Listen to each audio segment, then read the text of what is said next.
We're back in the Notch podcast room, this time with VP of AI, Darko Špoljarić. Hello, everyone. And last time we spoke, we were talking about application modernization, what it is, why it matters for businesses, when you should consider it, and what goes into it, and basically everything about application modernization. But it's not what everyone's talking about. For the past 3+ years, everything that everyone's been talking about is AI. And you knew I was going to say that. So what we're going to discuss today is application modernization from the perspective of implementing AI capabilities in your existing systems. So, Darko? Yeah, today we're going to tackle an interesting topic of modernizing your system with AI-powered features. And what value can AI bring? Where is it a good thing to use it and where it is a bad thing to use it? How to tackle everything around features being built, having AI as the engine for the features, and everything around it. Okay. Basically. Where do businesses start?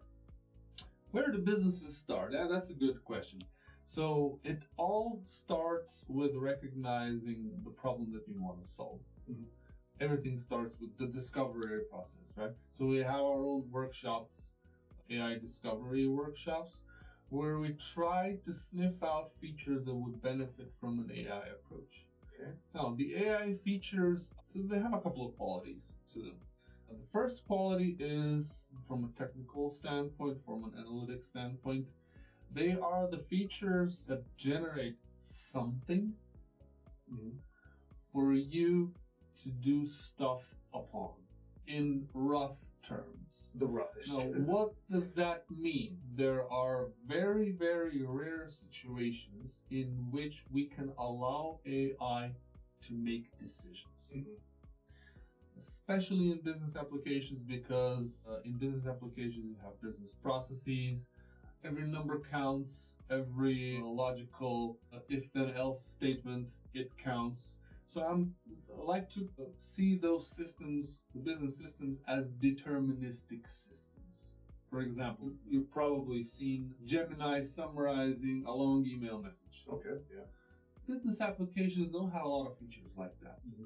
They don't have the need for that, right?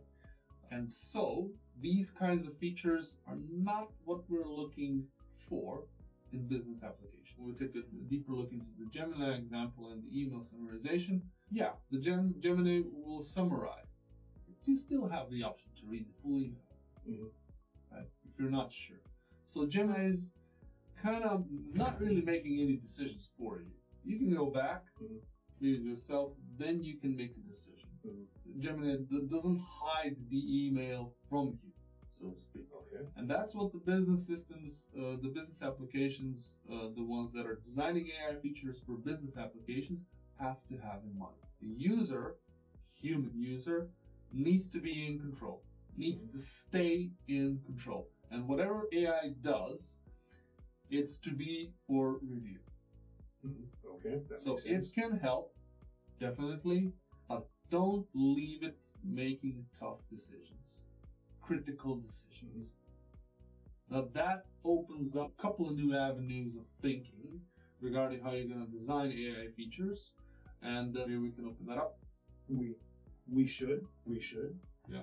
Because right now what we're looking at in the current environment is using AI to augment human capabilities without giving it, the power to decide, and that could end up being a very costly mistake. But let's look at the other avenues. So let's talk a little bit about the systems where AI can make some decisions. A prime example that everybody's talking about currently is customer support. It's probably one of the use cases that's been the most salient. It's bringing quite a lot of savings, decreasing the number of call center agents, human ones. Now, whether that's a good or a bad thing is very much debatable. Yeah, very debatable. Yeah, very debatable. But it's also improving customer satisfaction. It's also improving improving time to first resolution, and it's hitting a lot of KPIs call center managers and customer success managers want to hit. So business-wise, it's a good move. And there's a couple of things to it. Why is it a good? First, the response time is decreased tremendously. instant, right? You don't have to wait on a call for a couple of minutes to get on a call with an agent.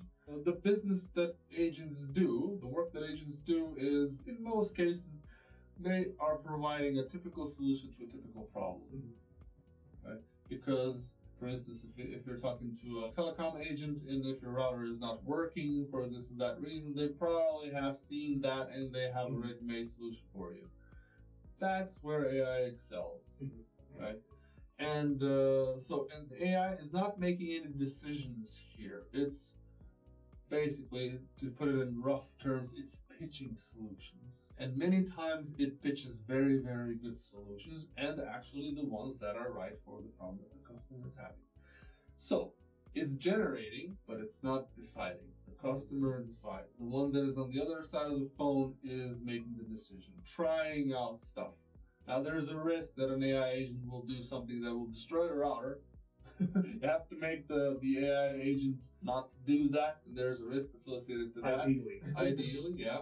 But in most cases, how the AI agents are programmed, how they're set up and configured, they just don't do that. And the numbers simply are going down. It's not up for discussion. Yeah. We can see that. We can look back at evidence over the past couple of years at the rapid responses, the accuracy of the responses. So, I mean, there's evidence to really support that. Now, let's take a look at another example, slightly different. Let's say you're filing up a tax refund form in Croatia, right? You really want to have that populated properly. Definitely. Because you want to get the highest amount of tax return that you are eligible for. You would not let AI to fill that tax form for you and submit it. That was what I was about to say. I would let it fill it, but I'm not letting it send it without looking at it first. Fill it. You would review, definitely. You would maybe even call a tax officer or go to your own tax subsidiary that you have near you and consult with the tax employee that are really professionals, that are trained to do tax reports, and ask, is this good? Verify. AI could point you in several directions. It would probably point you in a very, very good direction, given that you are, I don't know, a small business or a civilian or whatever you are. But we would never build an application that would do that for you and submit it as well. Hard stop before submitting. Human needs to review. It's important stuff. It's a very, very important business decision. Stop. Suggest, but stop. That's the other kind of feature. Right? There's a spectrum here between these two, should I call it extremes? Right? Oh, two, yeah. Examples of what AI can do. Examples of what AI can do. You cannot create an AI agent that is going to do a tax submission for you. No matter how many rules you fill it up with, no matter how many documentation it reads, no matter how many of good and bad examples you feed it, there's always going to be a possibility that it's going to miss a thing. There's always going to be a possibility for a human being to miss a thing. Naturally. The argument as well. You still want them to do it. You still prefer humans to make mistakes rather than machines. If for no other reason than for accountability. For accountability. And there comes the experience. It all boils down to how LLMs or AI really thinks or reasons. I would hope, I'm going to put it like this, I would hope that most of the world knows that AI doesn't reason, but is doing something that resembles reasoning. Emphasis on, I would hope. Fingers crossed. The jury is still up. Yeah. With regards to that, reasoning, if people knew how they reason, whenever I say reason, it's always quote unquote. Yeah. But I'm going to always do it, so I get tired of it. If you knew how they reason, you would get scared. You would never let them to do anything significant. And that's why we don't let them make decisions. Yeah.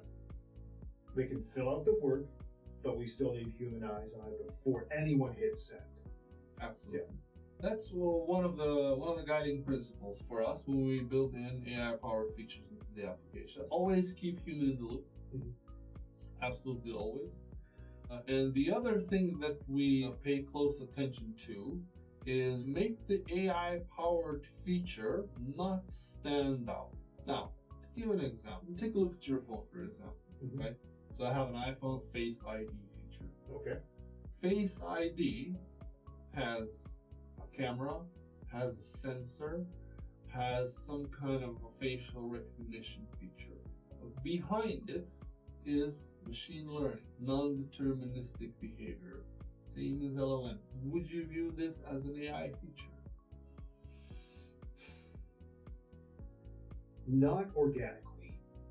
Not immediately. Yeah. Well, if someone says so. Yeah, I would not assume. I wouldn't say, oh, there's machine learning behind. Maybe there's machine learning behind this, but is there an entire AI model that builds and no, that wouldn't be my reflex response. From a user's perspective, or a non-technical user's perspective, okay, it's a security feature. It's a security feature. It recognizes faces. Yeah. Recognizes faces, and we want to build AI features that are like that, where you don't even think about whether a feature is built on AI or not. We want our users to think about AI-powered features as features. Simply features. Yeah. Not what's behind it. That's not what's behind it, because the users are never concerned with if it's an AI feature or not, right? When you ask Gemini to summarize your email, no one really gives a damn if there's an AI feature behind it or not. You just care that it's summarized. It makes the email short. Your focus, it makes the email short. How it does it, you don't care. It does it. Yeah, that's an implementation detail, and that's something that we want to keep at that level. We don't want our products to shout AI here, there.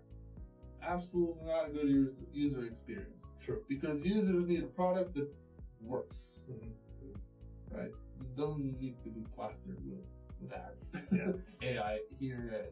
Unless you're selling it. Then a lot of the times we see people putting on the AI sticker and saying, oh, this is AI powered. AI powered. Yeah, I mean, it's ultimately a good thing to do, because when you're selling it, you're basically, you have to quantify the product. Yeah. So you need to specify what you are selling. It's a different ball game, right? Because an AI feature, it costs more money. I mean, probably now everybody knows that, because tokens are, they're not expensive. They have become really, really, really cheap. But they accumulate during a period of time. It depends on how you design a feature. Well, a feature can be very token spendy. It could be less token spendy, right? Hungry for tokens, right? And it has an operational cost behind it other than virtual machines, hardware, and electricity. There's also tokens to add to the bill. And that's something that needs to be very, very visible. It needs to be very explicit, no hidden costs. Transparency, yes, absolutely. So, in regards to implementing these sorts of features, let's say a company gets an order passed down from management because of the board, they want to see AI features built into whatever it is they have. And we're seeing a lot of that all over the place in business right now. So if somebody has an existing system that isn't AI capable, can't have AI feature, or doesn't come with AI features already built in, what do they need to do? What do they need to consider before they start, blindly following orders from management that said, oh, the board wants AI capability built into this, or where's our AI? Yeah. So in order to have AI in your application, all your application needs to have is access to an LLM, large language model. Now, there are two options here. Everybody knows about them. You can use a hosted LLM by one of the big providers, OpenAI, Google, etc. Or you can have your own host, but then you need to pony up for a good machine that's going to be doing the inference. You can take one of the models that are available online, that are open source. Last time I heard the number, it was like 1.5 million of models on huggingface.com. So off you go. You can choose for your own use case, for your own performance, for your own requirements, right? All of them are for free. You can download them for free. Running them is another story. That's never free. That's never free. Maintaining them, updating them, deploying them, keeping the machines online. There's a lot to be said for self-hosting AI. And it's worthy of its own podcast. Well, we'll do an episode on that too. So yeah, you need to have a connection to an LLM. But the good thing is, the upgrade to use an LLM isn't significant. In most cases, it boils down to making an LLM call, just an additional API call. LLMs are always behind an API. So if your app can do API calls, and most of them can, and if one accidentally can, then it's a very small thing to add. Most business applications have some integration, so it's mostly a trivial thing to do. Do an API call, process the response somehow, and off you go. So adding it to an existing application is really not hard. The hardest thing to do is to figure out a useful way to use all that power. That's the heavy lifting here. And with that, we basically move back to product discovery or AI discovery. Product discovery, yes, exactly. And also depending on the use case. So it might be that an AI feature would take them a week to develop. It may be a project of 6 months. It all depends on what you want to do, how you want to use it. Okay. So discovery, building it, and basically anybody with a modern system that already has API calls, while also choosing the LLM that they want to use. So go shopping and choose from 1.5 million options, and then that's something that we are here for. And that's something that's the important part. That's something that we can help you with, because I wouldn't expect the customer to do it, basically, because there's heaps to be analyzed, and depending on the use case, the requirements can vary wildly, right? So when someone says AI, so the first thing that comes to your mind is text. Yeah, always. Right? And there's also text and images. So basically, text and images. Audio is here as well. But if you're talking about text, there are various kinds of text. The vast majority of models that exist on Hugging Face really do exist for a reason, not just because someone copied someone and did a twist. Well, maybe there's not 1.5 million super useful and always used models, but there's a lot. There's a lot of useful and good ones. I think that wraps up everything that we wanted to discuss. Thank you very much again for the very valuable insights that we received, and our viewers as well. We'll be back soon with another topic related to AI, application modernization, and all the other things that we do here at Notch that improve your business. So stay tuned and click on over to wearenotch.com and see what's in store for you there.